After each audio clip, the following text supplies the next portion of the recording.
நல்லதான் பாட்டி எடுத்துருக்க, நல்லது. என்ன நல்லது தானே? உங்கள் அம்மா எல்லாம் குண்டு இல்லையா? பொண்டாட்டி கொஞ்சம் குண்டுங்கிறக்கா எங்கே வேணால் ஊர் மேய் போயிடுறா. தம்பி ஒரு சின்ன கன்ஃபியூஷனாக இருக்குது, என்ன பண்ணுறது இல்லையா, என்னென்ன அப்படின்னு. இல்லை, அந்த கேரக்டர் அழுதுட்டு இருக்கான், அவங்க அம்மா செத்து போச்சு. ஆனால் நீங்கள் பேசுகிற டைலாக் வந்து எல்லோரும் மியூசிஷியன்லாம் கைதட்டி ரசிக்கிறான், சிரிச்சுக்கிட்டு இருக்கான். நான் அந்த அழுகிற கேரக்டருக்கு மியூசிக் போடுறதா, சிரிக்கிற கேரக்டருக்கு மியூசிக் போடுறது, எப்படி போடுறதுன்னே தெரியல எனக்கு.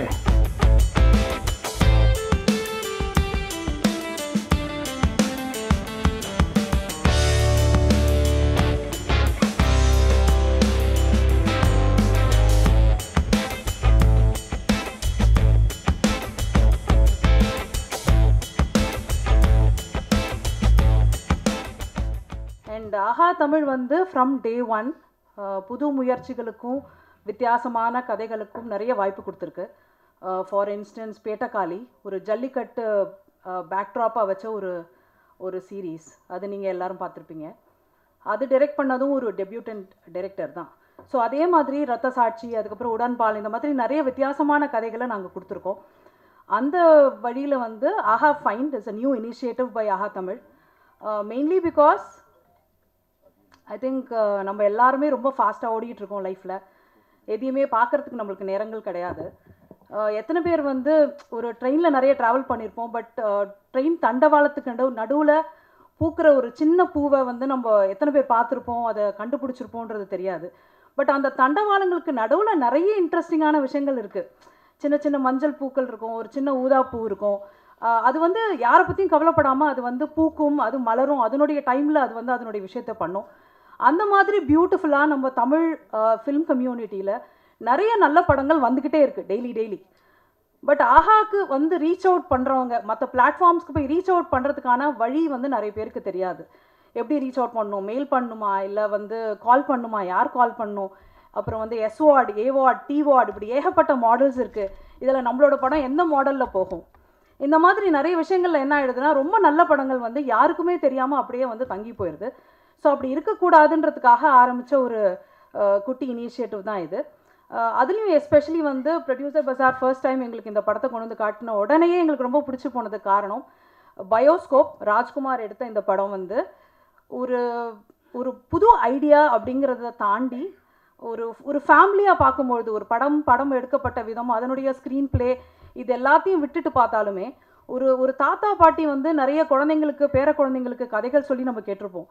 பட் இந்த விஷயத்தில் வந்து அது கொஞ்சம் அப்படியே உள்டா. என்னென்னா, இவர் சொன்ன ஒரு பேரண்ட் சொன்ன கதையை வந்து அவங்க தாத்தாவும் பாட்டியும் அவங்க ஃபேமிலியும் அவ்வளோ சீரியஸாக எடுத்துக்கிட்டு, சும்மா பையன் ஏதோ படம் எடுக்கணும்னு நினைக்கிறான், ஏதோ ஒரு கிராமத்தில் ஏதோ ஒரு இதில் ஒரு படம் எடுக்கணும்னு நினைக்கிறான், இவங்ககிட்ட போய் வேறு வேலையை பாரு அப்படின்னு சொல்லாமல் அவன் கூட சேர்ந்து எல்லா ஹர்டில்ஸ், எல்லா விதமான டர்புலன்சஸ்லேயும் அவங்க தொடர்ந்து முயற்சி பண்ணி அப்படி ஒரு நல்ல படத்தை எடுத்திருக்காங்க. அது இந்த அளவுக்கு வந்திருக்கு.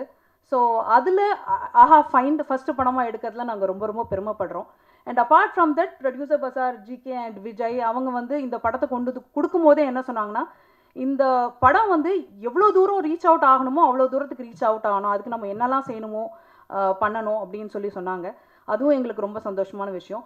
இது எல்லாத்தோட ரொம்ப ரொம்ப ஸ்பெஷலான ஒரு விஷயம் என்னென்னா, பாக்யராஜ் சார் அவர்கள் இங்கே இருக்கிறது.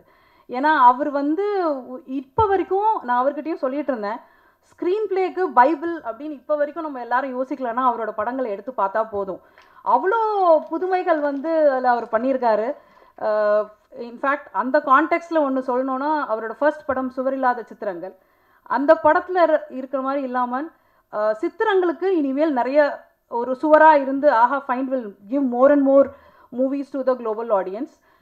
And I'm so glad that we are doing this today, and I wish you a great this thing, because இது வந்து எங்களுடைய கேம்பெயின் அப்படின்னு சொல்கிறத விட I think it's an extension which has come from your end.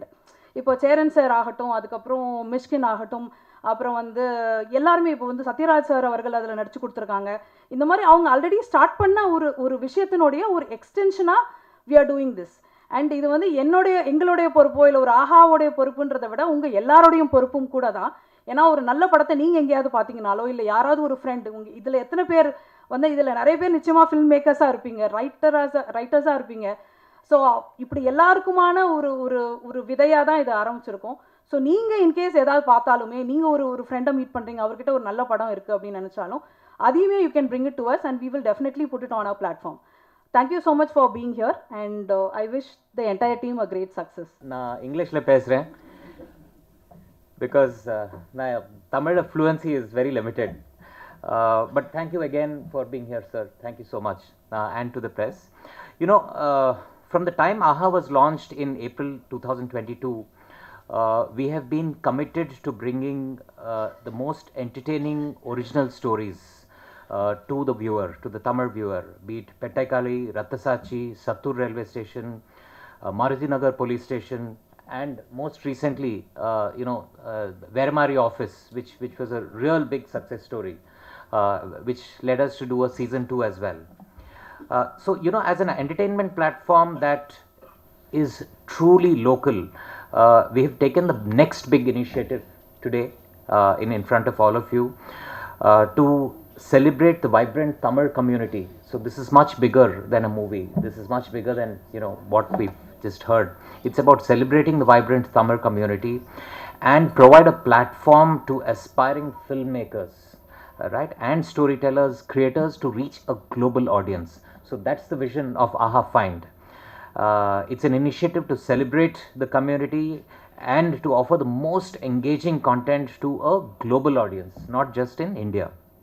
And the first initiative from AHA Find is the movie Bioscope, which Kavita just spoke about. We've partnered with Producer Bazaar. Thank you again so much for being. They're a renowned marketplace for licensing, specializing in buying and selling of films, and it's been made by the acclaimed filmmaker Thiru Rajkumar Avargal. The music has been scored by Thiru Tajnoor. I would also like to thank GK, CEO of Producer Bazaar, and Thiru Vijay, co-founder of Producer Bazaar, for partnering with us, and we really look forward to bringing the Tamil audience across the world some really meaningful and entertaining content. Thank you very much for being part of this, the start of this new journey. Thank you again. It's really tough these days, and they are not really looking at money because everybody knows if they're taking for big films, you'll definitely make more money out of it. But leaving that aside, keeping the business angle aside, they're getting in, taking up the small films, encouraging the new creators. I think these the new creators who are starting up with small way are the people who are leading the next way, the next decade. So giving them a great platform, I think that's the need of the hour currently, because getting theaters are difficult. At least if there's a platform where you can show their creativity, their great storytelling concepts over here. I think great initiative, and thank you for listening us and taking up the Bioscope here and bringing this big, as you said, as Kavita said, for a big film getting this much press attention is, I think it's normal, but for a small film, I think it's a great initiative by AHA. Thank you. Rajkumar வந்து இந்த ஒரு புது முயற்சியை ஆரம்பிக்கும்போது எப்படி ஆரம்பிக்கிறது, என்ன பண்ணலாம் அப்படிங்கும்போது நாங்களாம் தான் ஒரு ஐடியா கொடுத்தோம். ஒரு க்ரௌட் ஃபண்டிங் அப்படிங்கிற ஒரு கான்செப்டை க்ரியேட் பண்ணி நிறைய படங்களை எடுக்கலாம் அப்படிங்கிற ஒரு முயற்சியில் நான் யூஎஸில் இருக்கேன்.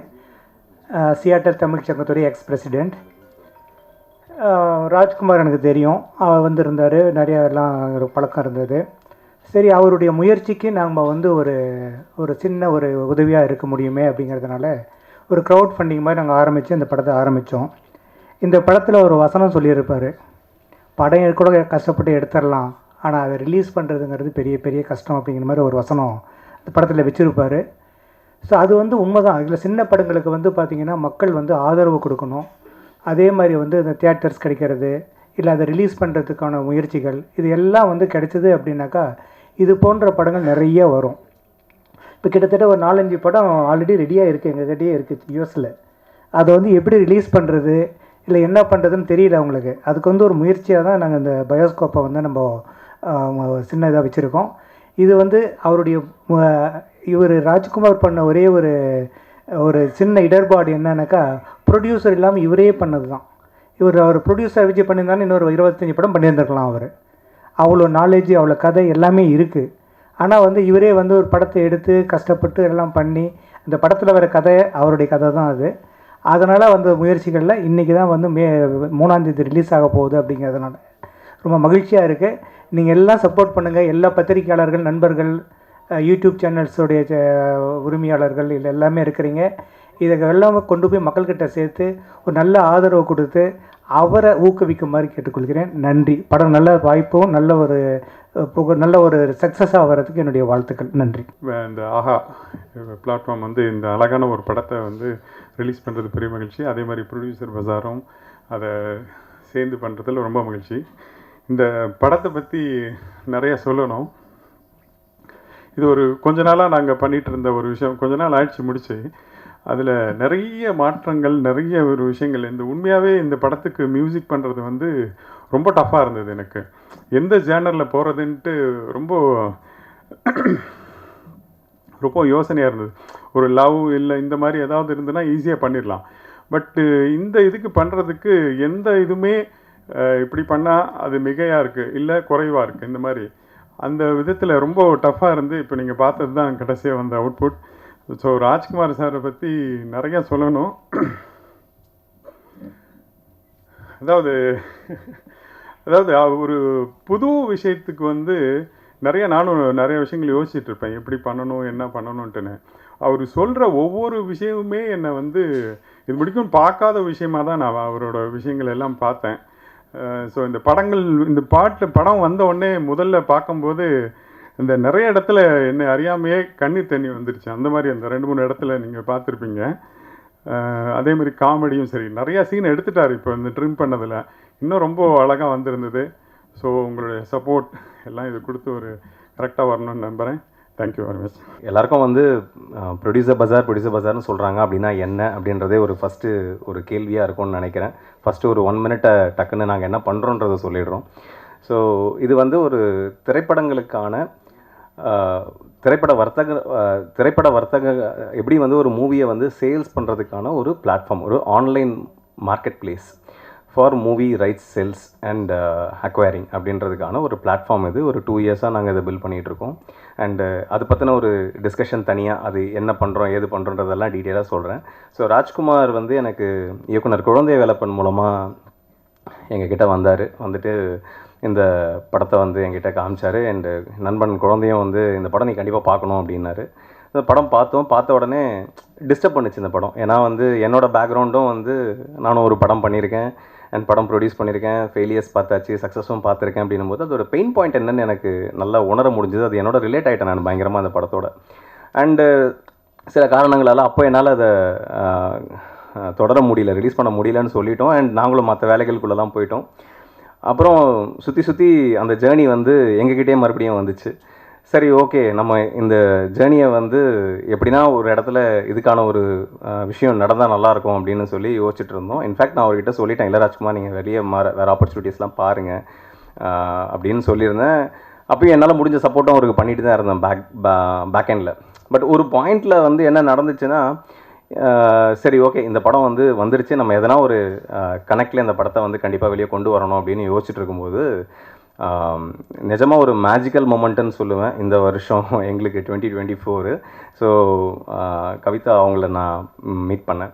ஸோ அவங்கள மீட் பண்ண உடனே இதில் என்னென்னா, யாருமே இப்படி ஒரு ரிஸ்க் எடுக்க மாட்டாங்க. ஆனால் சத்தியமாக நான் அந்த ரிஸ்க் எடுத்தேன் அவங்கக்கிட்ட. நீங்கள் ஒரு படம் பார்க்கணும், இந்த படத்தை நீங்கள் வாங்கணும்னு அவசியம் கிடையாது, நீங்கள் இந்த படத்தை வந்து கண்டிப்பாக எடுத்துக்கணும்னு நான் எதிர்பார்க்கல. நீங்கள் இந்த படத்தை பார்த்து நேர்மையாக நீங்கள் திட்டினா கூட நான் வாங்கிக்கிறேன், ஆனால் ஒரு 2 மணி நேரம் எனக்காக நீங்கள் ஒதுக்குங்க அப்படின்னு. சரி பார்க்கலாம் அப்படின்னாங்க ஃபஸ்ட்டு. அதுக்கப்புறம் ஒரு வாரம் ஆச்சு, திரும்ப ஃபாலோ பண்ணேன். அதுக்கப்புறம் சரி நான் வரேன் அப்படின்னாங்க. ஓகேங்க அப்படின்னு சொன்னோம், பேசி முடித்தோம். அதுக்கப்புறம் என்ன படம் அப்படின்னாங்க. இல்லை அது மட்டும் கேட்காதீங்க அப்படின்னு. அப்புறம் அவங்க என்ன பண்ணாங்க, சரி இல்லைங்க நீங்கள் பேசாமல் விமியோ லிங்க் அனுப்பிடுங்களா பார்த்துடலான்னாங்க. அது அவங்க ராஜ்குமார் இருக்கார் பார்த்தீங்கன்னா, நீங்கள் சொத்தை எழுதி கொடுக்க சொன்னால் கூட எழுதி கொடுத்துருவார். அந்த விமியோ லிங்க்கு கேட்டு அவர்கிட்ட வாங்குறதுக்குள்ளே நாங்கள் செத்துருவோம். அது தரமாட்டார். சார் படம் சார் தியேட்டரில் வந்து பார்க்கணும் சார், அப்போ தான் சார் அந்த ஃபீல் பயங்கரமாக இருக்கும், ப்ளீஸ் சார் அப்படின்னுவார். அப்புறம் இல்லைங்க நீங்கள் தியேட்டரில் வந்து பார்த்தா தான் நல்லாயிருக்கும் அப்படின்னு சொல்லி அவங்கள கன்வின்ஸ் பண்ணி, அதுக்கப்புறம் நாளைக்கு ஷோனா இன்றைக்கி சாயந்தரம் கேட்குறாங்க, என்ன படம்னாச்சு சொல்லுங்கள், நான் டீமுக்கு சொல்லணும், என்னை ஏன் இப்படி படுத்துறீங்க அப்படின்னாங்க.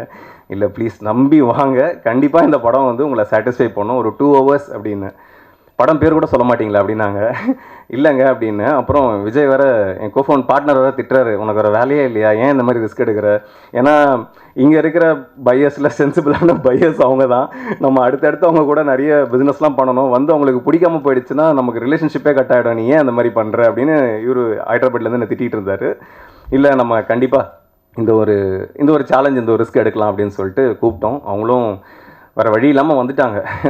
வந்தாங்க, வந்து உக்காந்தாங்க. ஷோ படம் போட்டோம், படம் ஆரம்பிச்சது. ஃபஸ்ட்டு 10 நிமிஷம் எனக்கு வேர்த்து ஊற்றுது, இந்த பக்கமும் அந்த பக்கமும். ஏதோ இது ஏன் படம் அப்படின்ற அந்த உணர்வுக்குள்ளே என்னை தள்ளி விட்டார் இந்த ராஜ்குமார். சரிங்களா, இந்த பிரசவ வழியில் இருக்க மாதிரி இந்த ப்ரிவியூ ஷோ போட்டுட்டு வெளியே உட்காந்துருக்க ஒரு ப்ரொடியூசருக்கு இருக்கிற பெயின் தான் இன்றைக்கி எனக்கு இருந்துச்சு இவங்க பக்கத்தில் உட்காந்துக்கிட்டு. அதுக்கப்புறம் ஒரு 10 நிமிஷத்துக்கு அப்புறம் எவ்ரிதிங் ஆஸ் நார்மல். அது வந்து சிரிச்சா போச்சு மாதிரி தான். உள்ளே வந்து அவர் வடிவேல் பாலாஜிலாம் அப்படி நின்று சிரிப்பு காட்டுற மாதிரி அந்த படம் 10 நிமிஷத்துக்கு அப்புறம் அவங்க டீம் மொத்த பேரையும் பிளாஸ்ட் பண்ணி சிரிக்க வச்சிருச்சு. அதுலேயும் ஒருத்தர் இருந்தார், எந்த படத்துக்கும் ரியாக்ஷனே கொடுக்காத மாதிரி ஒருத்தர் இருந்தார். எனக்கு அவரை பார்த்து ஒரு பயம் இருந்தது. அந்த மாதிரி ஒரு டீமை வச்சுருக்கிறீங்க நீங்கள்.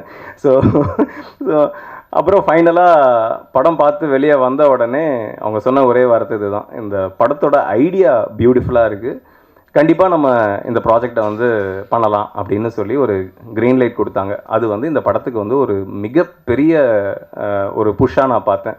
அண்ட் எனக்கு அதுலேயும் தாண்டி எனக்கு ரொம்ப பிடிச்ச விஷயம் என்னென்னா, அது ஜஸ்ட்டு இந்த படம் மட்டும் அப்படின்னு அவங்க நிறுத்தலை. அவங்க என்ன சொன்னாங்க, ஃபைண்டுன்னு ஒரு கேட்டகரி கொண்டு வரலாம், அந்த கேட்டகரியில் இந்த மாதிரி கான்டென்ட், இந்த மாதிரி புதுசாக இருக்கிற கான்டென்ட்டை வந்து நம்ம கண்டினியூஸாக பண்ணால் எப்படி இருக்கும் அப்படின்ற அவங்களோட தாட் வந்து எனக்கு ரொம்ப பிடிச்சிருந்தது.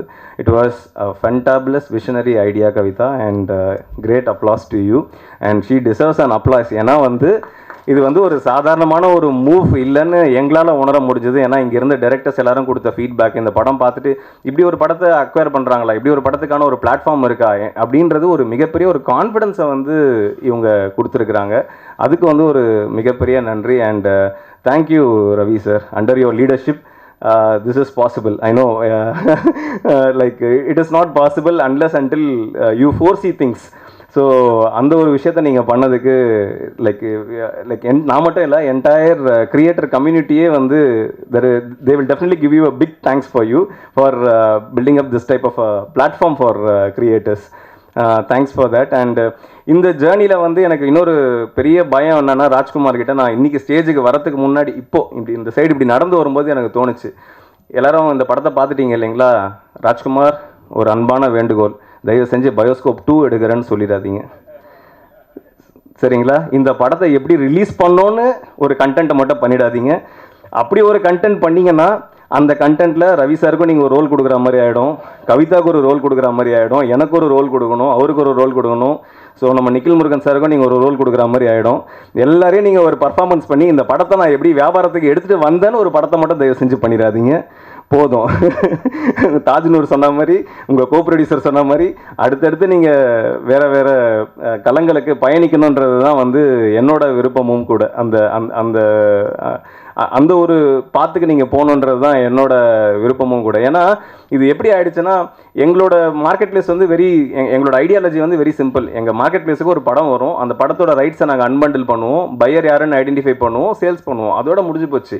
ஆனால் இவரோட படம் வந்த உடனே என்ன ஆச்சுன்னா, இது கிட்டத்தட்ட எங்கள் படம் மாதிரி கன்வெர்ட் ஆன உடனே எங்கள் டீமில் ஒரு 4 பேர் இருக்காங்க. அதில் ஃபஸ்ட்டு வந்து என்னோட பார்ட்னர், அவர் ஹைதராபாத்தில் எப்படின்னா they run chain of theatres அங்கே ரன் பண்ணிகிட்டு இருக்காங்க. அவங்களோட விஷன்லாம் பார்த்தீங்கன்னா அல்லு அரவிந்த், மகேஷ் பாபு அந்த மாதிரி தாட்டில் இருந்துட்டு இந்த படத்தை நான் அவர்கிட்ட அனுப்பி இந்த மாதிரி ஒன்று பண்ணலாமான்னு கேட்டால் என்ன ரியாக்ஷன் வரும்னு யோசிச்சு பாருங்கள் என் நிலமையை. ஃபஸ்ட்டு நான் அவரை சமாளிக்கணும். அவரை சமாளித்ததுக்கப்புறமா அடுத்து என்னோட மிகப்பெரிய பிரச்சனை வந்து என்னோட சிஎஃப்ஓ பிரபு, சரிங்களா? அவர் என்ன பண்ணுவாருன்னா, எல்லாம் கேட்பார், எல்லாம் கேட்டு எவ்வளோ காசு வரும் அப்படின்னுவார். இதுக்கு எனக்கு என்ன பதில் சொல்கிறதுன்னு எனக்கு தெரியாது. நான் வர இல்லை பிரபு, இது ஒரு புது இனிஷியேட்டிவ் அப்படின்னு அப்படியே டென்ஷனாகி திரும்புவார் இந்த பக்கமாக. திரும்பி இந்த புது இனிஷியேட்டிவ் பண்ணுற வேலைலாம் வச்சுக்காத, ஒழுங்காக இருக்கிற வேலையை செய்கிறதுக்கே எங்கள் ஆள் இல்லை, நீ எதுக்கு இந்த வேலையை செய்கிற அப்படின்னு அடுத்த டென்ஷன், அவரை நான் சமாளிக்கணும். அப்புறம் அப்படி இப்படின்னு பேசி, இல்லை பிரபு அப்படின்னு, சரி ஓகே ஏதோ பண்ணுங்க, ஆனால் வந்து பார்த்துக்கோங்க அப்படின்னு சொல்லிட்டு அவர் ஒரு பக்கம் அவரை சமாளிக்கணும்.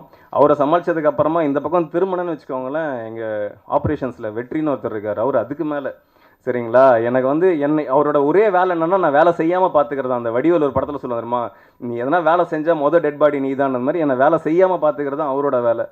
இதை தாண்டி என் டீமில் ஆன்போர்டிங்கில் சுப்ரியான்னு ஒருத்தவங்க இருக்காங்க, அவங்க என்ன லூசுன்னே நினச்சிட்டாங்க. அதாவது எதனா ஒரு படம் வருதுன்னு வச்சுக்கோங்களேன், அதாவது சினிமா சம்மந்தமாக ஒரு கண்டென்ட் வருது, சினிமா மேக்கிங் பற்றி ஒரு படம் வருதுன்னா அவங்க குடுகுடுன்னு ஓடியாந்து, சார் சினிமா மேக்கிங் பற்றி ஒரு படம் இருக்குது சார், நீங்கள் பாரு, இது எதுக்கு நீ என்கிட்ட சொல்கிற அப்படின்னு நான் கேட்டேன். இல்லை சார் உங்களுக்கு தான் அந்த மாதிரி படம்லாம் பிடிக்கும்ல அப்படின்னு. அது எப்படி அப்படின்னு, அதான் சார் பயோஸ்கோப் நீங்கள் ரொம்ப நாளாக ட்ரை பண்ணிருக்கீங்களா அப்படின்னு அவங்க ஒரு முடிவு பண்ணிட்டாங்க. இதை தாண்டி எங்கள் டீமில் அருண் ஒருத்தர் இருக்கார். அவர் வந்து என்னென்னா சேல்ஸு செல்லிங்கு இதெல்லாம் அவர் தான் பார்த்துக்கிறாரு. அவர்கிட்ட இருக்கிற பிரச்சனை என்னென்னா அவரும் லைசன்ஸ் பண்ணுறது எல்லாமே பெரிய படம், சரிங்களா. சின்ன படம்னாலே அப்படியே அவன் ரியாக்ஷனை பார்க்கவே எனக்கு பயமாக இருக்கும். ஸோ அவங்ககிட்ட சொல்லிடுப்பா இது மாதிரி கண்டென்ட்டுப்பா அப்படின்னா, இப்படி தான் இந்த மாதிரி ஒரு செட்டப். எல்லாருமே வந்து என்னென்னா it's all love and care. இது எப்படின்னா வந்து பத்திரமான ஒரு ரூட்டுக்கு எடுத்துகிட்டு போகணுன்றதான் அவங்களோட ஆசை. பட் இந்த பயோஸ்கோப்புன்ற படம் வந்து இவங்க எல்லாரையுமே கன்வின்ஸ் பண்ணிச்சுன்றது தான் வந்து மிகப்பெரிய சாதனையாக நான் பார்க்குறேன். ஏன்னா இவ்வளோ பேரை தாண்டி இந்த இடத்துக்கு வந்து நாங்கள் எல்லாரும் வந்து நிப்பாட்டியிருக்கோம் இந்த படத்தை. அண்டு இதுக்கப்புறமா இது உங்கள் கையில், நீங்கள் தான் வந்து இதை பிகரான ஆடியன்ஸ், லார்ஜரான ஆடியன்ஸுக்கு கொண்டு போனோம். இன்ஃபேக்ட் இந்த படம் ஆரம்பிக்கும் போது உண்மையாக சொல்கிறாங்க, நாங்கள் வந்து ஒரு 10 தேட்டரில் ரிலீஸ் பண்ணலான்றது தான் எங்களோட டார்கெட்டாக இருந்துச்சு. ஆனால் இந்த படத்தோட டீசரும் ட்ரெய்லரும் கொடுத்த நம்பிக்கை அண்ட் இது வரைக்கும் வந்து படம் பார்த்து கொடுத்த ஃபீட்பேக்ஸில் இருந்து இந்த படம் இன்றைக்கி வந்து கிட்டத்தட்ட 75 தேட்டர்கள் வரைக்கும் எங்களுக்கு வந்து சப்போர்ட் வந்திருக்கு. நீங்கள் இது அடுத்த லெவலுக்கு கொண்டு போவீங்க. எப்படி வந்து லப்பர் பந்து வந்து சிம்பிளாக வந்து சூப்பரான ஒரு இடத்துக்கு போய் லேண்ட் ஆச்சோ, அதே மாதிரி இந்த படம் ஜனவரி 3ஆம் தேதி தியேட்டரில் 75 தேட்டரை தாண்டி இன்னும் அடிஷ்னலாக இந்த படத்தை கொண்டு போய் சேர்க்க வேண்டிய ஒரு ரெஸ்பான்சிபிலிட்டி எல்லாருக்குமே இருக்குதுன்னு நான் நம்புகிறேன். இந்த ஜேர்னியில் நீங்களும் எங்கள் கூட வரணுன்றது தான் என்னோடய விருப்பமும் ஆசையும்.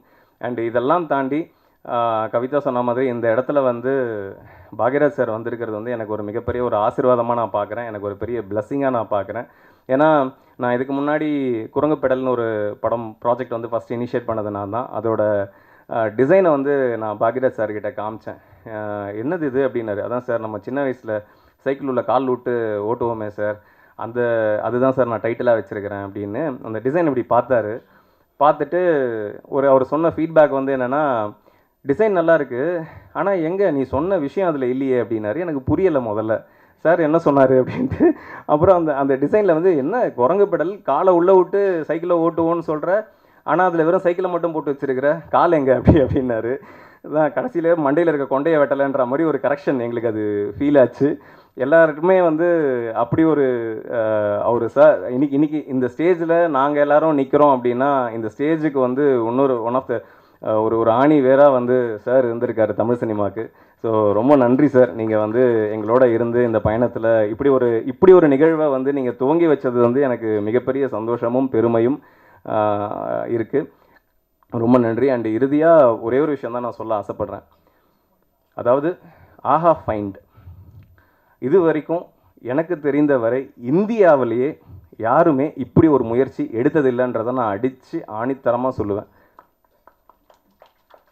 யாருமே இப்படி பண்ணது கிடையாது, எந்த பிளாட்ஃபார்மும் இப்படி பண்ணது கிடையாது. ஏன்னா நாங்கள் வந்து குளோபலாக 150 பிளாட்ஃபார்ம்ஸோட ஒர்க் பண்ணிகிட்டு இருக்கோம், சரிங்களா. சேட்டலைட் நெட்வொர்க்ஸு, பிளாட்ஃபார்ம்ஸு எல்லாரோடவும் பேசிக்கிட்டு இருக்கோம். எல்லாருமே வந்து கேட்குறது எல்லாமே ஸ்டார்காஸ்ட் படங்கள் எங்களுக்கு கொடுங்க அப்படின்னு தான் கேட்டிருக்காங்க. ஃபார் த ஃபஸ்ட் டைம் இந்தியாவிலே முதல் தடவை இப்படி ஒரு இனிஷியேட்டிவ் நடந்திருக்கு. And we are very proud and happy to be part of this. Sir, we promise you sir, we will not let this down, we will take it for heights. Definitely we will take this for heights and we will bring new talents definitely for AHA. Thank you so much. The director of Bioscope film, Mr. Sankeri Rajkumar அவர்கள். நீங்கள் இந்த இப்போ படத்தில் பார்த்தப்போ வெங்காயம் படத்தில் எப்படி அந்த கல்யாண மண்டபத்தில் நிற்கும்போது நான் ஒரு எமோஷ்னலாக நின்னனோ, அதே மாதிரி தான் நான் இந்த பயோஸ்கோப்பை முடிச்சுட்டு ஒரு எமோஷ்னலான மூமெண்ட்டில் நான் இப்போ நிற்கிறேன். ஏன்னா நம்ம எடுத்த படத்தால் ஒரு உயிர் காப்பாற்றப்பட்டுச்சு அப்படிங்கிறது எனக்கு அப்போ ரொம்ப எமோஷ்னலாக இருந்துச்சு.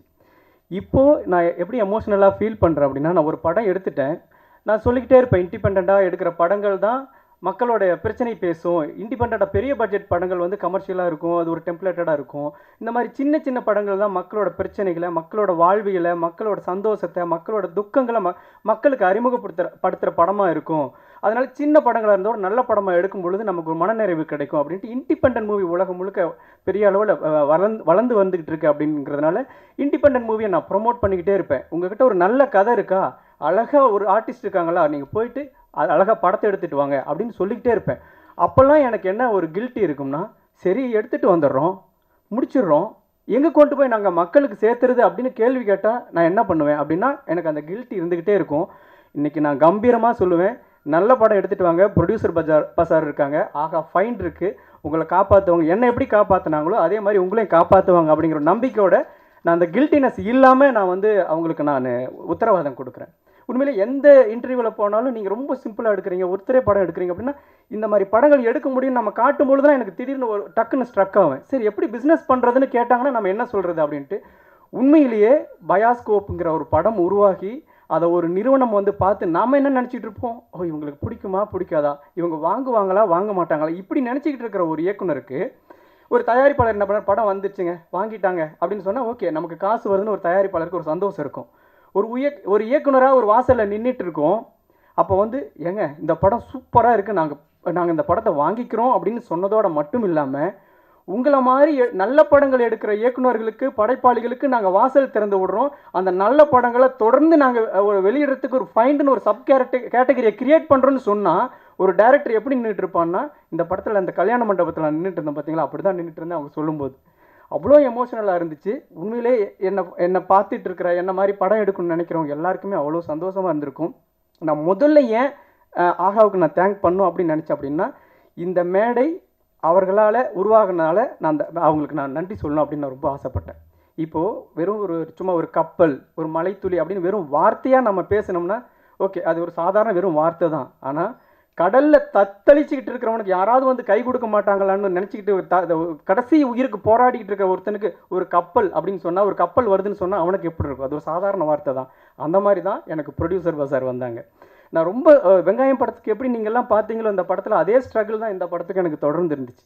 இது எனக்கு மட்டும் இல்லை, தொடர்ந்து கேபிள் சங்கர் சார் மாதிரி ஒரு நல்ல படங்களை ஆதரித்து போராடிட்டு மக்கள்கிட்ட கொண்டு போய் சேர்த்தணுன்னு போராடிட்டு இருக்கிற அவங்களுக்கு தெரியும், எல்லா நல்ல படங்களுக்கும் ஏற்படுற ஒரு ஸ்ட்ரகிள் தான். அப்போ யார் இது இந்த மாதிரி நல்ல படங்களை எடுக்கிறவங்களுக்கும் இந்த மாதிரியான ஒரு மீடியாவுக்கும் யார் வந்து ஒரு பிரிட்ஜை ஏற்படுத்துறது அப்படின்னு ஒரு பெரிய கேள்விக்குறியே இருந்துச்சுங்க. அதை வந்து ப்ரொடியூசர் பசார் ரொம்ப அழகாக செஞ்சு இந்த மேடையை உருவாக்கியிருக்காங்க. அவங்களுக்கும் நான் நன்றிகளை தெரிவிச்சுக்கணும். நான் ரிவேஸில் போகிறேன், ஏன்னா எங்கேருந்து தொடங்குச்சோ அப்படி ஆர்டராக வரதோட நான் ரிவேஸில் போகிறது எனக்கு ரொம்ப பிடிச்சிருந்துச்சு. அப்போது அடுத்தது எனக்கு உண்மையிலேயே அதியமான் சார் மாதிரி நான் கஷ்டப்பட்டு வெங்காயம் படம் முடிச்சுட்டு நான் ஒரு படம் ஆரம்பிக்கணும் அப்படின்னு தொடங்கும் பொழுது நீங்கள் வெங்காயம்னு ஒரு நல்ல படம் பண்ணியிருக்கீங்க, அடுத்ததும் நீங்கள் நல்ல படம் தான் பண்ணுவீங்கன்னு Athiyaman sir, Ardhanareeswaran, Omram yoga Guruji, Senthil sir, Prema madam, நிறைய பேர் நான் பேர் மறந்துடுவேன்,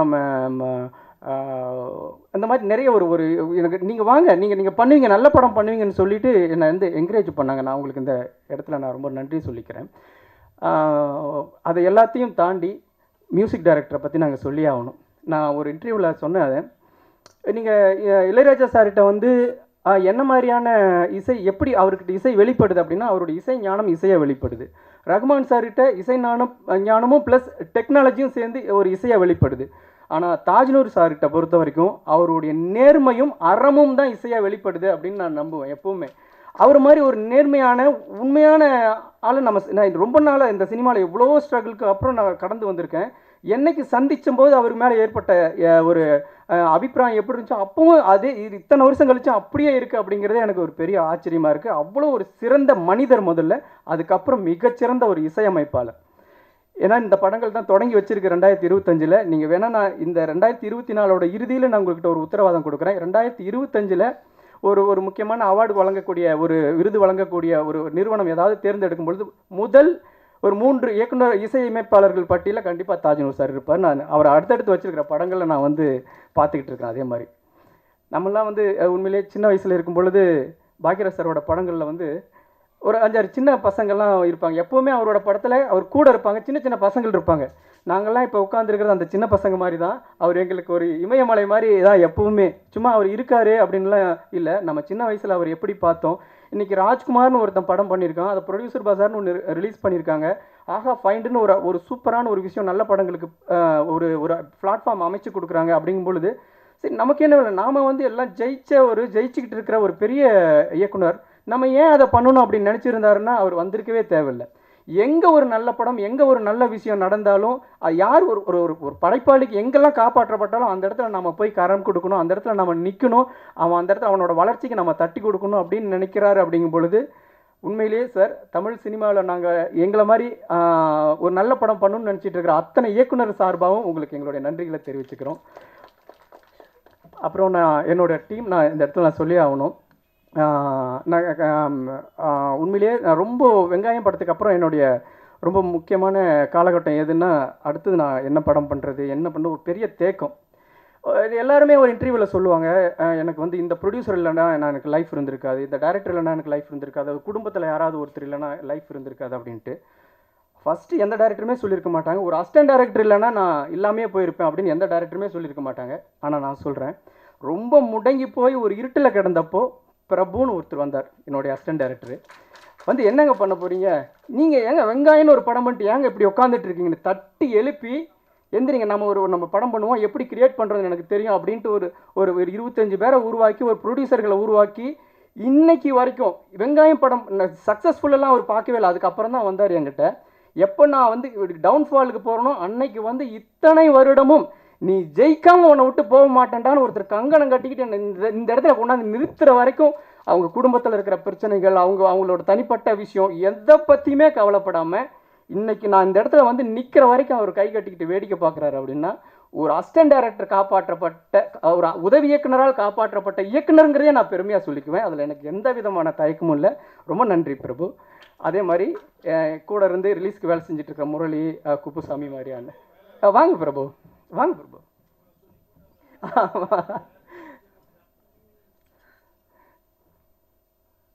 சார் நான் எதுவுமே அவர்கிட்ட என்கிட்ட இருந்து எதுவுமே எதிர்பார்த்தது இல்லை சார். உண்மையிலேயே உங்களுடைய உதவி இயக்குனர்களாக இன்றைக்கி பெரிய பெரிய ஜாம்பவானாக இருக்காங்க. ஆனால் இவர் என்னை கொண்டு இந்த இடத்துல நிறுத்துறதுக்கு அவர் இரவு பகலாக வேலை பார்த்தாரு. இவர்கிட்ட நான் எப்படி இவரை பற்றி சொல்கிறேனே தெரியல. உண்மையிலே ஒரு அசிஸ்டன்ட் டைரக்டராக வந்தவர் இன்றைக்கி என்னை ஜெயிச்சு வச்சுட்டு தான் நான் நகருவேன் அப்படிங்கிற ஒரு கங்கணம் கட்டிட்டு வேலை செஞ்ச மாதிரி செஞ்சார் சார். அந்த நான் லைஃப்பில் நான் மறக்கவே மாட்டேன். எத்தனையோ பேர் வந்தாங்க என்னுடைய நான் அப்படி தேங்கி நிற்கிறத பார்த்துட்டு போயிட்டாங்க. அதாவது அற்ற குளத்தில் அருநீர் பறவை போல உற்றழிந்தீர்வார் உறவல்லர், அக்குளத்தில் கெட்டியும் ஆம்பலும் நெய்தலும் போல ஒட்டி உறவருவார் உறவுன்ட்டு ஒரு முதுமொழி இருக்கும். ஒரு குளத்தில் தண்ணி இருக்கும்போது நிறைய குருவிங்க வரும், பறவைங்க வரும், என்ன மீன் இருக்கும், நத்தை இருக்கும். அதை பொறுக்கி சாப்பிட்றதுக்கு அந்த தண்ணி இருக்கிற வரைக்கும் அதுங்க கூடிய குளத்தை சுற்றி சுற்றி கதையான ஜகஜோதியாக இருக்கும். அந்த குளத்தில் ஒன்றுமே இல்லைன்னா அங்கே ஒன்றுமே இருக்காது. ஆனால் அந்த குளத்தில் பூத்த தாமரை, ஆம்பல், அந்த நாணல் எல்லாம் அந்த குளத்தோடையே சேர்ந்து வாடும்போது அந்த அந்த அந்த பூவும் சேர்ந்து வாடி கிடக்கும்ல, அந்த மாதிரி நான் வாடும்போது வாடி நின்னார், நான் மகிழும்போது மகிழ் நின்னார். அதனால் அவருக்கு நான் எல்லாரை விட ரொம்ப நான் நன்றி கடன் பட்டிருக்கேன். அதை தாண்டி என்னுடைய குடும்பம், நான் என்னுடைய குடும்பத்துக்கு நான் பெரிய நன்றி ஏன் தனியாக நான் சொல்ல தேவைன்னா, இந்த படமே ஒரு பெரிய தேங்க்ஸ் கார்டு தான். என் பின்னாடி நின்ன எல்லாருக்கும் நான் அப்பா, அம்மா, தாத்தா, பாட்டி, இதில் என்ன ஒரு விஷயம்னா, இந்த படத்தை எடுத்து வெளியிடுறதுக்குள்ளே ஒரு தாத்தா இங்கே வர முடியாத அளவுக்கு ரொம்ப உடல்நலம் இல்லாமல் போயிட்டார். ஒரு தாத்தா இல்லாமலே போயிட்டார். அவங்களாம் இதை பார்த்துருந்தா அவ்வளோ சந்தோஷப்பட்டிருப்பாங்க. என்னுடைய மனைவி, அவங்க அப்பா அம்மா எந்த இடத்துல 10 ரூபா இருந்தால் அதுக்கான செலவு படுத்துக்குவாங்க, 50 ரூபா இருந்தால் அதுக்கான செலவுகளை வச்சுக்குவாங்க. எந்த இடத்துலையுமே ஏன் நீங்கள் இந்த வறுமையை என்னை ஃபீல் பண்ணாமையே என்னை காப்பாற்றினதுக்கு என்னுடைய மனைவிக்கு, என்னுடைய குடும்பத்தார் எல்லாத்துக்கும் நான் ரொம்ப நன்றி கடன் பட்டிருக்கேன். தொடர்ந்து நான் என்கிட்ட ஒரு பெரிய பிரச்சனை இருக்குது. கொஞ்சம் முக்கியமானவங்களெல்லாம் ஞாபகப்படுத்தி சொல்லிடுவேன், ரொம்ப முக்கியமானவங்கள மறந்துடுவேன். நான் யாரையாவது மறந்துருந்தேன்னா அவங்க ரொம்ப முக்கியமானவங்கன்னு நீங்கள் நினச்சிக்கங்க. அதை தாண்டி எனக்கு இப்போவுமே வெங்காயம் படத்துக்கு வரைக்கும் இன்றைக்குமே ஒரு நிகில் சார்கிட்ட எப்படி இருப்பாங்களோ அதே மாதிரி தான் இந்த பத்திரிகையாளர்கள், தொலைக்காட்சி நண்பர்கள் எல்லாருமே என்னோட பர்சனலாக அவ்வளோ அன்பாக இருப்பாங்க. எது நடந்தாலும் விஷ் பண்ணுவாங்க. உண்மையில் எனக்கு இங்கே இருக்கிறவங்க எல்லாருமே நிகில் சாருக்கு தெரிஞ்ச மாதிரி எனக்குமே எல்லாருமே தெரிஞ்சவங்க, என் மேலே அன்பாக இருக்கக்கூடியவங்க.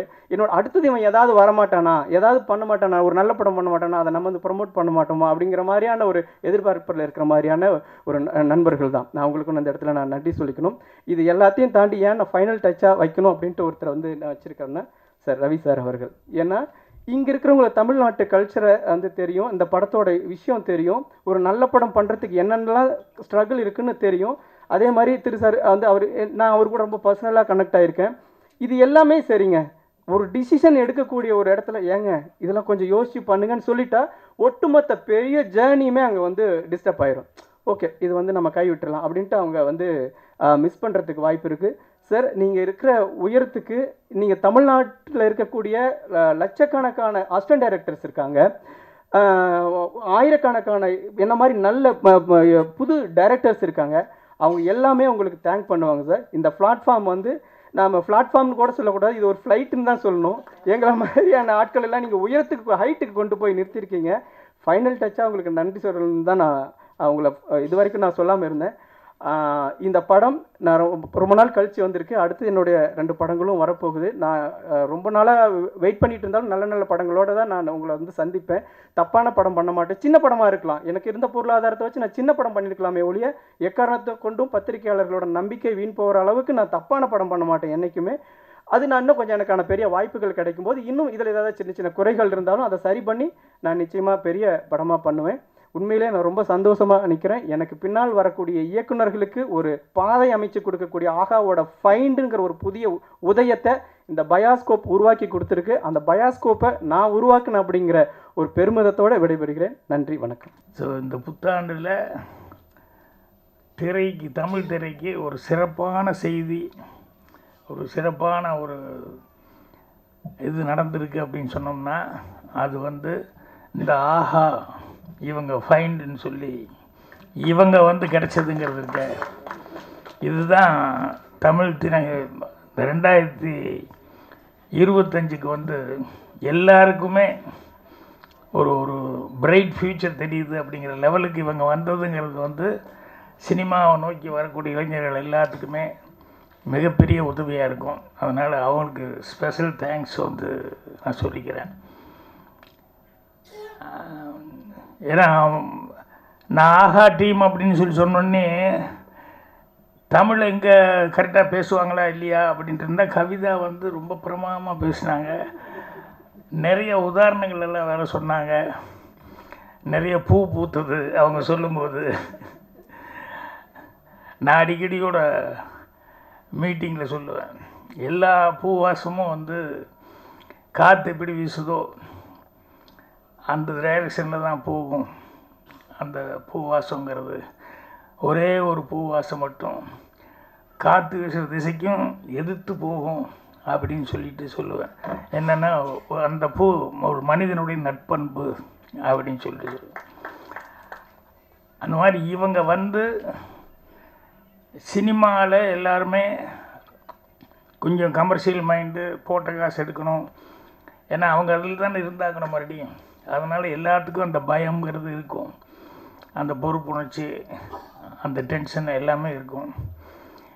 பட் இவங்க வந்து இதை வந்து ரிஸ்க் எடுத்து பரவாயில்ல, என்கரேஜ் பண்ணணும், இந்த மாதிரி ஆட்களை என்கரேஜ் பண்ணால் நல்லது அப்படிங்கிற மாதிரி சொல்லி அவங்க வந்து ஆஹா ஃபைண்ட் அப்படிங்கிறது இன்றைக்கி ஆரம்பிச்சது. உண்மையிலேயே ரொம்ப ரொம்ப ராஜ்குமாருக்கு மட்டுமல்ல, சினிமாவை நோக்கி வரக்கூடிய எல்லா இளைஞர்களுக்குமே வந்து அது மிகப்பெரிய ஒரு உதவியாக இருக்கும்.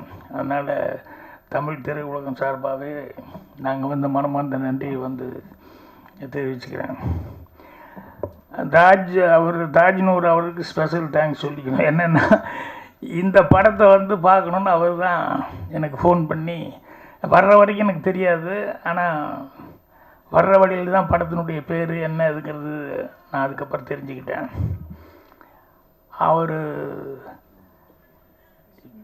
இந்த படத்துக்காக அவர் வந்து எவ்வளோ ஸ்ட்ரெயின் பண்ணியிருக்கார் அப்படிங்கிறதெல்லாம் ராஜ்குமார் சார் சொன்னாப்புல. அவர் சொல்லும்போது சொன்னார், இந்த படத்தில் எனக்கு எப்படி மியூசிக் பண்ணுறது அப்படிங்கிறது கொஞ்சம் கன்ஃபியூஷனாக இருக்குது அப்படின்னு சொல்லிட்டு.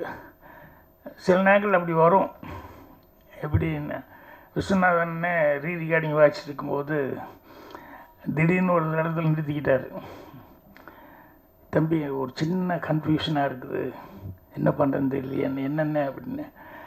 இல்லை, அந்த கேரக்டர் அழுதுட்டு இருக்கான், அவங்க அம்மா செத்து போச்சு, ஆனால் நீங்கள் பேசுகிற டைலாக் வந்து எல்லோரும் மியூசிஷியன்லாம் கைதட்டி ரசிக்கிறான், சிரிச்சுக்கிட்டு இருக்கான். நான் அந்த அழுகிற கேரக்டருக்கு மியூசிக் போடுறதா, சிரிக்கிற கேரக்டருக்கு மியூசிக் போடுறதா, எப்படி போடுறதுனே தெரியல எனக்கு அப்படின்னு சொல்லிட்டு அந்த நாட்டில் முக்கியமான ஒரு இடத்துல வந்து அவன் நிறுத்திட்டு கேட்டார்.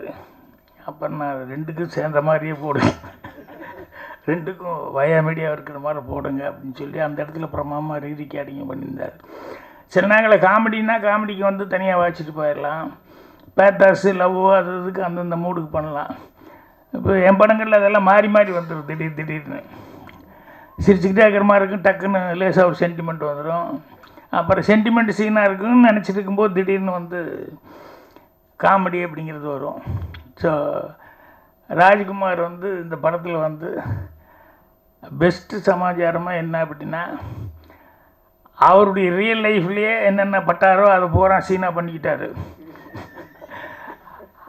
அதில் அந்த பாட்டி மாறவங்க எல்லாம் வந்து நடிக்க வச்சதுங்கிறது இருக்க, அது ஒரு பெரிய விஷயம்.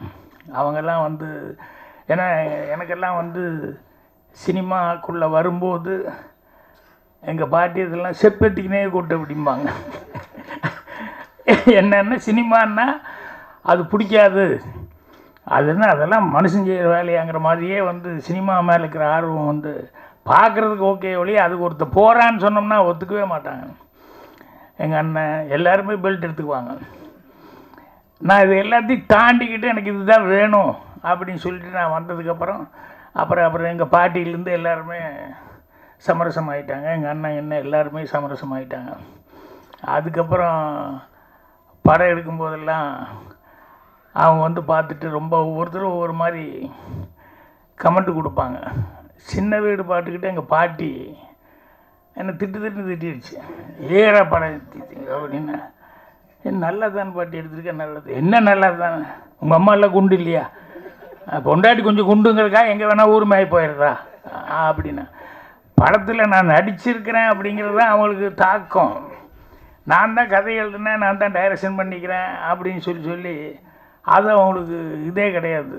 நீ நடிகனாக வந்து கரெக்டாக இல்லை, வைஃப் இருக்கும்போது நீ எப்படி அது கொஞ்சம் குண்டுங்கிறதுக்காக எப்படி நீ இப்படியெல்லாம் பண்ணலாம் இப்படின்னா அவங்களுக்கு புரிய வைக்க முடியல என்னால். அதோடு நிறுத்திருந்தால் பரவாயில்ல, அடுத்த தடவை எடுக்கிறதுக்கு முன்னால் முதல்ல என்கிட்ட கதையை சொல்லு அப்படின்னு எங்கள் பாட்டி. அந்த மாதிரி ராஜ்குமார் கதையை சொல்கிறதுக்காக நிறைய இடத்துக்கு போவார் இல்லையா. நான் வந்து முதல் கண்டிஷனே சினிமா எடுக்கும்போது டைரக்ஷன் பண்ணும்போது என் ப்ரொடியூசர்கிட்ட முதல் கண்டிஷனே, நான் யாருக்கிட்டையும் போய் கதை சொல்ல மாட்டேன், அதுக்கு சம்மதம்னா என்னை டைரக்டரை ஃபிக்ஸ் பண்ணுங்கள், இல்லை ஃபைனான்சியர் வர்றாரு, டிஸ்ட்ரிபியூட்டர் வர்றாரு, இவங்க வர்றாங்க அவங்க வர்றாங்கன்னு சொன்னோம்னா அவங்ககிட்டலாம் கதை சொன்னேன். என் மேலே நம்பிக்கை இருந்தால் என்னை டைரக்டராக போட்டு எடுங்க, ஆனால் யாருக்கிட்டையும் வந்து கதை சொல்ல மாட்டேன். படம் வந்து கடைசியில் பார்க்க சொல்லுவேன், படம் வந்து நம்பிக்கையாக அவங்களுக்கு பார்க்குற அளவுக்கு இருக்கும் அப்படின்னு சொல்லிட்டு அது வந்து ராஜ்குமார்லாம் அப்படி சொல்லியிருக்கிறதுக்கான வாய்ப்பு இல்லை, தேடிக்கிட்டு தான் போயிட்டு இருந்தேன். எனக்கு அந்த வாய்ப்பு என்னென்னா, எங்கள் டைரக்டனுடைய படம் 3 படமும் கண்டினியூஸாக சக்ஸஸ் ஆனதுனால எனக்கெல்லாம் வந்து அந்த நம்பிக்கைங்கிறது வந்துருச்சு. நம்பிக்கை வந்தாலும் கூட அதுக்கு வந்து ஆட்கள், இப்போ அவர் சொல்லிட்டு இருந்தார் இல்லையா, இப்போ அதிகமான என்கிட்ட பேசும்போது சொல்லிட்டு இருந்தார், அவர் சியாட்டில் என்னை மீட் பண்ணது, ஃபோட்டோ எல்லாம் காமிச்சு நான் தமிழ் சங்கத்துக்கு போனதெல்லாம் சொல்லிக்கிட்டு இருந்தார். அவர் வந்து எவ்வளோ தூரம் வந்து இவருக்கு ஹெல்ப் பண்ணணும் அப்படிங்கிறதுக்காக வந்து அவர் ஆட்களை எல்லாம் பிடிச்சி இண்டிவிஜுவலாக வந்து ப்ரொடியூசர்களை எல்லாம் அவர் கரெக்ட் பண்ணிக்காரு அப்படிங்கிறது பெரிய சமாச்சாரம். அப்புறம் பஜார் நம்ம திருநாவுக்கரசு அவர்கள் இந்த படத்தை அவங்ககிட்ட எப்படியாவது காமிச்சு அவங்கள வர வைக்கணும் அப்படிங்கிறத வந்து அது எவ்வளோ சிரமப்பட்டு அவங்கள வந்து இந்த படம் பாருங்கள் அப்படின்னு சொல்லி. ஸோ அது உண்மையிலேயே சினிமாவில் இருக்கிறவங்க நான் சொன்ன மாதிரி வந்து கமர்ஷியல் மைண்டாக தான் பார்ப்பாங்க. என்னென்னா போட்ட காசு வருதா, அதுக்கு உத்தரவாதம் இருக்கா அப்படிங்கிறத எல்லாருமே பார்ப்பாங்க. நல்ல படம் எடுத்தால் கூட சில நேரங்களில் வந்து கையை கடிச்சிச்சுன்னா என்ன பண்ணுறது அப்படிங்கிறதுனால இது ஜனங்கிட்ட போகுமா போகாதா அப்படிங்கிற ஒரு குழப்பம் இருக்கும். ஜனங்கிட்ட போகிறது அப்படிங்கிறது போனால் தானே தெரியும் அது நல்லா இருக்கா இல்லையாங்கிறது, போகாமையே எப்படி தெரியும். ஸோ அதனால் இது வந்து அவங்க வந்து அந்த பாட்டி இவங்கெல்லாம் வந்து நடித்தது, அந்த ரியலாக இருக்கக்கூடிய சில ப்ராப்ளங்கள் அதெல்லாம் வந்து பார்த்துக்கிட்டு அந்த கதையோடு ஒட்டி வந்து இவங்க பார்த்து இல்லையே அது நல்லா தான் இருக்குது, அங்கங்கே சிரிப்பு இருக்குது, அங்கங்கே சென்டிமெண்ட் இருக்குது அப்படின்னு சொல்லிட்டு இது எல்லாமே வந்து இந்த ஆஹா டீம் வந்து பார்த்து செலக்ட் பண்ணுறதுங்கிறது இருக்குது, அதுதான் கிரேட்டு. அதனால தான் வந்து இந்த ஆஹா ஃபைண்டுங்கிறதுல ஃபஸ்ட்டு படமாக வந்து ஒரு நல்ல படம் பயோஸ்கோப்புங்கிற ஒரு படத்தை வந்து ஃபஸ்ட்டு படமாக செய்கிறாங்க. அந்த ஃபஸ்ட்டு படமாக செய்கிறது அளவுக்கு படமும் வந்து ராஜ்குமார் வந்து நல்லா சிரமப்பட்டு அந்த ரியல் லைஃப்பில் இருக்கிற கேரக்டர்ஸே எல்லாத்தையும் பிடிச்சி போட்டு பண்ணனா ஏன் சோகதைகள் அந்த பாட்டில் பார்த்தா முன்னால் எல்லாம் அழுதுட்டுருக்கிற பாட்டியெல்லாம் இருக்காங்களே, எல்லாமே ஒரிஜினலாக அந்த ஊருக்காரங்க. கூப்பிட்டு என்ன பண்ணும் பாக்கியம் அப்படின்னா, ஒன்றும் இல்லை, கொஞ்சம் அப்படியே அழுதுட்டு உட்காந்துருக்குன்னு நீங்கள் முன்னால் அப்படின்னா, எதுக்கு அழுகிறதுன்னு, எப்படி அழுகிறதுன்னு கேட்டால், ஒன்றும் இல்லைங்க, கண்ணில் போட்டோம்னா எரிச்சலாக அதுலேயே வந்து அழுதுட்டு உட்காந்துருக்கேன்னு சொல்லி கிளிசரின் கொஞ்சம் கொடுயா எல்லாத்துக்குன்னா, ஐயோ இது என்னத்தை போட்டு இது இவ்வளோ தூரம் எரியுதுன்னு, பேசாமல் உட்காந்து அப்படியே பாருங்கள் நாங்கள் பாட்டு பாடுவோம் அப்படின்னு சொல்லிட்டு. ஸோ அந்த மாப்பிள்ளைக்கு தோழனா வந்தவனை வந்து கூப்பிடுறது, ஏப்பா ஒரு நல்ல பையனாக கூப்பிட்டு வர்றது இல்லையா, மாப்பிள்ளை இப்படியா கூப்பிட்டு வருவாளன்னு சொல்லுவாங்களே, அதெல்லாம் வந்து ரியல் கேரக்டர். இப்போ நான் கோபிகா தான் மறுபடியும் ஷூட்டிங்கு போகும்போது அடுத்த ஜென்ரேஷன் இவங்கெல்லாம் வந்திருப்பாங்க இல்லையா, அவங்களுக்கு அந்த குழந்தைகள்லாம் பார்த்ததில்லை. சினிமாவில் வந்து இப்போ அங்கே வில்லேஜுகளில் சில நேரங்களில் ஃபோட்டோ கூட எடுத்து வச்சுருக்க மாட்டாங்க. இப்போ இந்த படம் வந்து பார்க்கும்போது அந்த பாட்டு போட்டோம்னா இதுதாண்டா அவங்க அப்பத்தான் அவங்க இவங்கன்னு சொல்லி எல்லாம் காமிக்கிறது இருக்க, அதில் அவ்வளோ ஒரு சந்தோஷமாக அவங்க வந்து காமிச்சிக்கிட்டு இருப்பாங்க. அந்த மாதிரி விளக்கு வச்ச நேரத்தில் பாட்டில் என் அசிஸ்டண்ட்டு பவானி அவங்க தாத்தா பாட்டி அந்த ஓப்பனிங் சீனுக்கு அந்த விளக்கு வச்ச நேரத்தில் பாட்டு கொடுக்குறதுக்கு முன்னால் அந்த சோறு விட்டுறதுக்கு அந்த ஒரிஜினல் தாத்தா பாட்டி இது பண்ணால் முதல்ல பாட்டியெல்லாம் ஓகேன்றுச்சு. தாத்தா வந்து அட பரிசலில் இங்கே உள்ளே வந்து அவ்வளோ தூரமெல்லாம் நான் வரமாட்டேன், நான் போ அப்படின்னு சொல்லி நீ போயிட்டு வா அப்படின்ட்டுச்சு. அப்புறம் பாட்டியை கூப்பிட்டா, அவர் இல்லாமல் நான் மட்டும் வந்து யாருக்கோ சோறு விட்டுறதுக்கு நான் எங்கே வர்றேன் அப்படின்னு, அதெல்லாம் வரமாட்டேன் அப்படின்னு சொல்லிட்டு அப்புறம் 2 பேர்த்தையுமே ஒரிஜினல் பேரையே வந்து கஷ்டப்பட்டு எடுத்துகிட்டு போய் கடைசியில் ஷார்ட் எடுத்தோம்.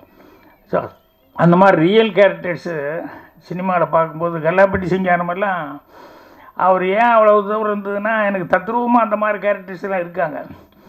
சூர்யா சித்திரங்களில் அதே மாதிரி அந்த டெய்லர் கேரக்டர்லாம் பார்த்தோம்னா ஒரிஜினலாகவே அந்த மாதிரி பேசிகிட்டு இருக்கிற கேரக்டர்ஸ் இருக்காங்க. ஸோ இதெல்லாம் சினிமாவில் வைக்கும்போது கண்டிப்பாக ரசிப்பாங்க அப்படின்னு சொல்லிட்டு ஒரு நம்பிக்கையோடு நம்பிக்கிறேன். ஆனால் என்னென்னா டேஸ்ட் வந்து ஒவ்வொருத்தருக்கும் ஒவ்வொரு மாதிரி இருக்கும். சில பேர்த்துக்கிட்ட சில கதையை சொல்லும்போது இது என்ன சார் இது இப்படி இருக்குது அப்படி இருக்குது அப்படிமா, படமாக வந்து பார்த்தா தான் அதுக்கப்புறம் சரி அப்படின்னு சொல்லுவாங்க. ஸோ அதனால தான் நிறைய பேர் போய் கதை சொல்ல போகும்போது மாட்டிட்டு முழிக்கிறதுக்கு காரணமே என்னென்னா, அவங்க வந்து டேஸ்ட் ஒன்றா இருக்கும், இவங்க கதை சொல்ல போகிறவங்க ரொம்ப நம்பிக்கையோடு இருப்பான், இது கண்டிப்பாக ஜனங்கிட்ட போய் சேரும் அப்படின்னு நம்பிக்கையாக இருப்பான். அது சிங்க் ஆகிறது சில நேரங்களில் ஈஸியாக இருக்கும், சில நேரங்களில் கஷ்டமாகவும் போயிடும். அதனால் ராஜ்குமாரை பொறுத்த வரைக்கும் அதிகமான ஆட்கள், திருநாவுக்கரசு மாதிரி இவங்கெல்லாம் வந்து இருந்ததுனால இந்த ஆஹா டீம் கிடச்சிதுங்கிறது வந்து ஒரு மிகப்பெரிய ஒரு இது வந்து இவங்களுக்கு மட்டும் கிடைச்சதா இல்லை, நான் சொன்ன மாதிரி தமிழ் இண்டஸ்ட்ரிக்கே வந்து சின்ன படம் எடுக்கிறவங்க எல்லாத்துக்குமே இது வந்து மிகப்பெரிய ஒரு உதவியாக இருக்குது. ஸோ அதுக்கு வந்து ஸ்பெஷல் தேங்க்ஸ் சொல்லிக்கிறேன். ராஜ்குமார் படத்தை பற்றி நான் பெருசாக ஒன்றும் சொல்லணுங்கிறது இல்லை, ஏன்னா படமே வந்து ரியலிஸ்டிக்காக இருக்குது, எல்லோரும் அங்கங்கே சிரிச்சுக்கிட்டு இருக்காங்க, பாட்டி கீட்டி எல்லாமே அவங்கவுங்க நடிக்கும்போது ஜனங்க ப்ரெஸ் ரியாக்ஷனே அந்த அளவுக்கு இருந்தது. ஸோ அதனால் நீங்கள் ஒரு இடம் மட்டும் நான் கொஞ்சம் ஃபீல் பண்ணிக்கிட்டேன், என்னென்னா இந்த ஜோசியத்தை பற்றி சொன்னீங்க இல்லையா, அது எல்லாருமே அப்படி தப்பான ஆட்கள் இல்லை. அதை வந்து நீங்கள் அந்த ப்ரொஃபஷனே அப்படின்னு சொல்லி எங்கா ஒரு இடத்துல பாயிண்ட் பண்ணியிருக்கலாம். ஏன்னா எல்லாத்தையும் நல்லது கெட்டதுங்கிறது இருக்குது. இப்போ இதெல்லாம் சாமி மாற கடைசி வரைக்கும் சர்ச்சைக்குரிய பிரச்சனை தான், ஜோசியங்கிறது சர்ச்சைக்குரிய பிரச்சனை தான். ஆனால் எனக்கு தெரிஞ்சு ஜோசியத்தில் வந்து அந்த கணக்கு மேத்ஸ் அப்படிங்கிறத வச்சுக்கிட்டு சில பேர் சொல்லுவாங்க. அந்த மேத்ஸ்ன்னு சொன்னது இவங்க எப்படி சொன்னாங்க அப்படின்னு சொன்னோம்னா எனக்கு ரொம்ப ஆச்சரியமாக இருக்கும். நான் இப்போ 4 நாளைக்கு முன்னாடி கூட சொல்லிகிட்டு இருந்தேன். முரளி வீட்டில் வந்து என்னோடய அசிஸ்டண்ட் தான் தமிழ் சிற்பி, அவர் வந்து கட்டமெல்லாம் பார்த்து அதெல்லாம் சொல்லுவார். முரளி வீட்டுக்கு போனப்போ முரளிக்கு அவங்க பையனுக்கு யாருக்கோ பாருங்கள் அப்படின்னு சொல்லி ஜாதகமெல்லாம் எடுத்து நீட்டினப்போ இவர் அப்படியே பார்த்துக்காரு.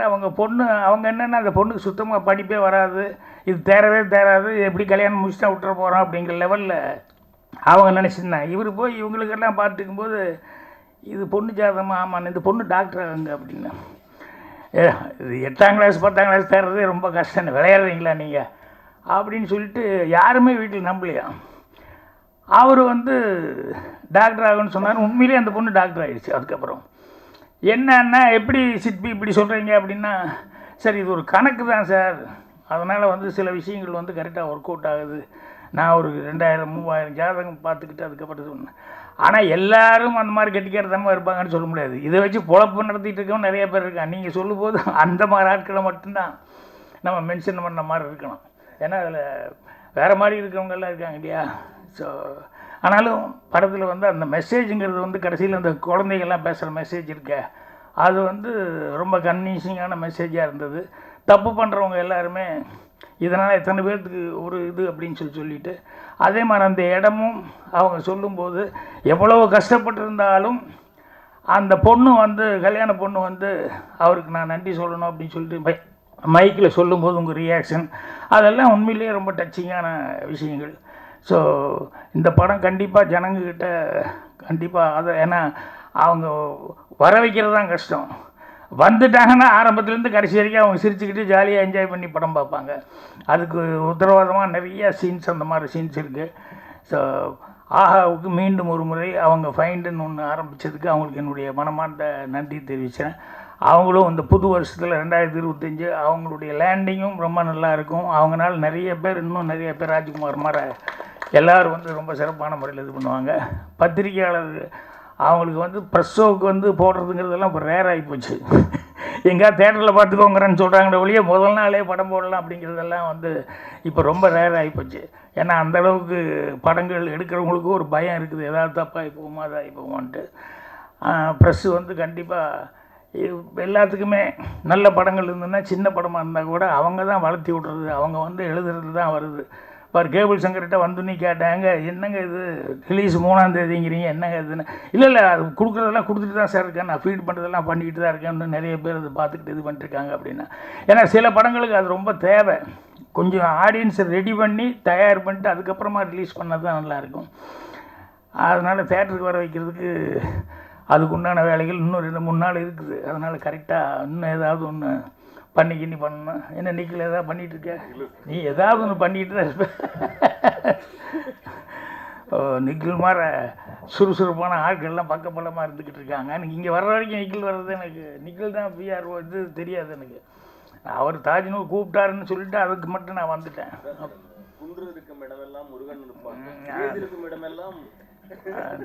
துணி மாற்றாமல் அதே துணி நிற்கிறாரு, எனக்கு அதுதான் டவுட்டு. வந்து இந்நேரம் 2 ட்ரெஸ்ஸாவது மாற்றிருக்கணும், மாற்றாமல் நிற்கிறாருங்கிறது. ஸோ பத்திரிகையாளர்கள் கண்டிப்பாக உங்களுடைய நல்ல ஆதரவை வந்து இவங்களுக்கு படத்துக்கும் கொடுக்கணும், இந்த பயோஸ்கோப் படத்துக்கும் கொடுக்கணும். அதே மாதிரி வந்து தமிழுக்காக வந்து இவ்வளோ தூரம் ஒரு சர்வீஸ் மென்டாலிட்டியோட ஆஹா ஃபைன்னு சொல்லி இதை ஆரம்பிக்கிறாங்க, அவங்களுக்கு உங்களுடைய ஆதரவு கொடுக்கணும்னு சொல்லி கேட்டுக்கிறேன். நன்றி, வணக்கம்.